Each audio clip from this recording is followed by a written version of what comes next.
Hey guys, good morning. Happy Saturday. Hope you are having a great day. Whenever you may be watching this, if it's early morning, good afternoon, and good evening if you're watching in the evening time. Awesome. If you're on my Facebook, you'll see I have a funny mustache today. It's kind of fun. All right, so let's get into our article today. We can carry on from yesterday about anger management tips. So, tip number one is explore what's really behind your anger. Have you ever gotten into an argument over something silly? Big fights often happen over something small, like a dish left out or being 10 minutes late, but there's usually bigger issues behind it. If you find your irritation and anger rapidly rising, ask yourself, what am I really angry about?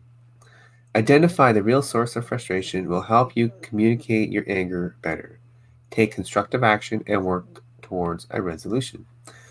Is your anger masking other feelings such as embarrassment, insecurity, hurt, shame, or vulnerability? If your knee jerk response in many situations is anger, it's likely that your temper is covering up your true feelings. Interesting. This is especially likely if you grew up in a family where expressing feeling was strongly discouraged. As an adult, you may have a hard time acknowledging these feelings other than anger. Anger also masks anxiety. When you perceive a threat, either real or imagined, your body activates the fight or flight response. In this case of the fight response, it can often manifest itself as anger or aggression. To change your response, and you need to find out what's causing you to feel anxious or scared. Anger problems can stem from what you learned as a child. If you watch others in your family scream, hit each other, or throw things, you might think this is how anger is supposed to be expressed. Yep. Anger can be a symptom of any other underlying health problem, such as depression, especially men, trauma, or chronic stress. Clues: there's more to your anger than meets the eye. You have a hard time compromising. Is it hard for you to understand other people's points of view and even harder to concede a point? If you grew up in a family where anger was out of control, you may remember how the angry person got their way by being the loudest and most demanding. Compromising may bring up scary feelings of failure or vulnerability. Hmm. You view different opinions as a personal challenge. Do you believe that your way is always right and getting angry when others disagree? If you have a strong need to be in control or fragile ego, you may interpret other perspectives as a challenge to your authority rather than simply a different way of looking at things. You have trouble expressing emotions other than anger. Do you pride yourself on being tough and in control? Do you feel that your emotions like fear, guilt, or shame don't apply to you? Everyone has those emotions, so you may be using anger as a cover for them. If you are uncomfortable with different emotions, disconnect, or stuck on an angry one note response to a situation, it's important to get back in touch with your feelings. There's actually an emotional toolkit there you can go check out in your email. There's a link and check that out. So tip number two: beware of your anger warning signs.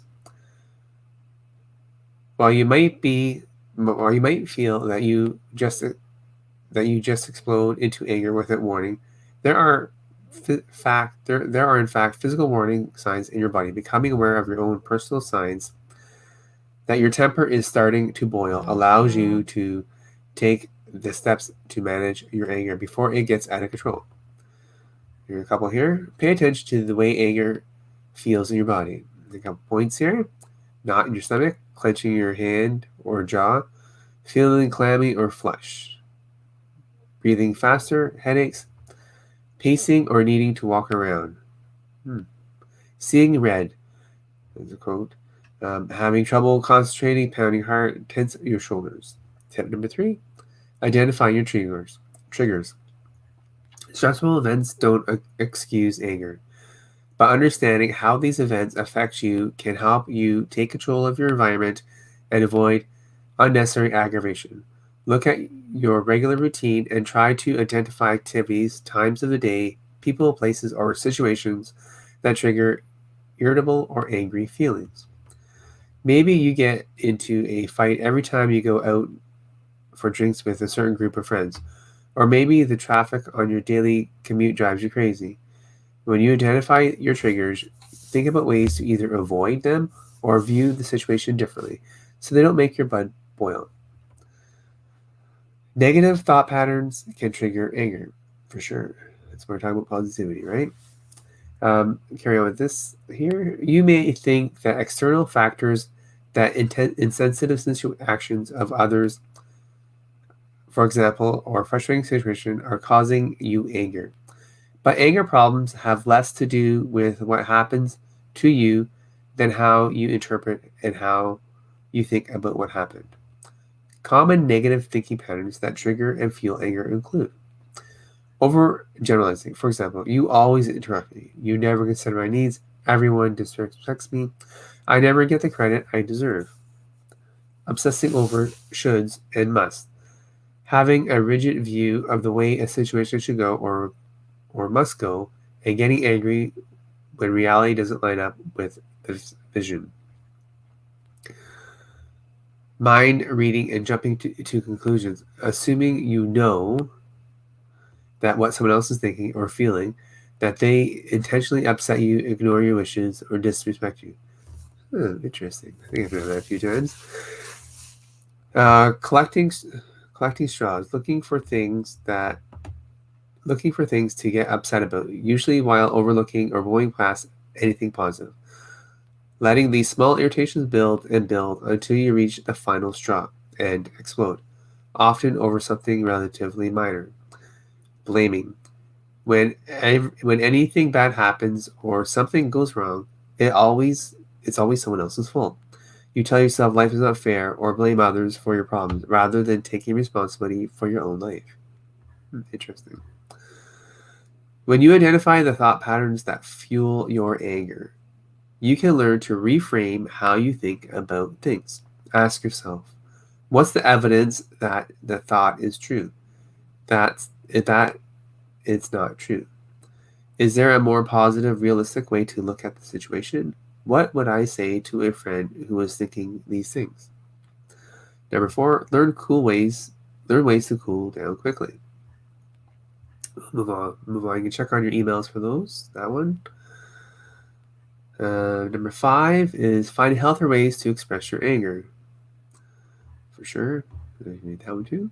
We'll skip a couple here just to make the time go quicker. Number 6, stay calm by taking care of yourself.